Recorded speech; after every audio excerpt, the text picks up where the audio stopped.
વસ્તીમાં જેટલો વધારો થાય છે ને એના કરતાં ડબલ વધારો હોસ્પિટલોમાં થાય છે, દવાખાનાઓમાં થાય છે. આપણા એરિયાની આજુબાજુમાં જુઓ, પહેલાં જેમ 50-50 ફૂટે કરિયાણાની દુકાને દૂધની દુકાન હતી ને એની બદલે અત્યારે 50 ફૂટના અંતરે 25 ફૂટના અંતરે દવાખાનાઓ ખુલી ગયા છે. એનું કારણ શું છે? આપણે પોતે જ છીએ.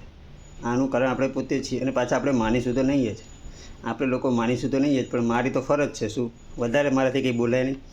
વિડીયો તમે પૂરો જોઈ લો, જાણી લો, એટલે તમને ઓટોમેટિક સમજાઈ જશે.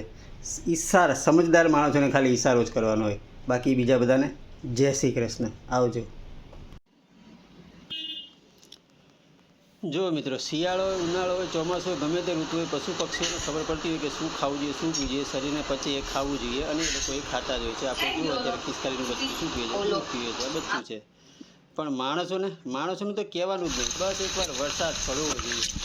વરસાદ પડ્યો નથી એ પછી તૂટી પડવાનું જોઈએ. હવે પક્ષીઓને ખબર પડે કે વરસાદ મકાઈના દાણા નાખવો જોઈએ, અત્યારે એ ધાબા ઉપર નાખવું જોઈએ. તમે જુઓ, વરસાદ ચાલુ છે અને મકાઈના દાણા નાખ્યા છે. કબૂતરોને થોડું દૂરથી જોઈને આવી ગયું. અને માણસોને આપણે કહેવું જ ના પડે, ચોમાસું હોય એટલે બસ તૂટી જ પડો. શેના પર તૂટી પડવાનું?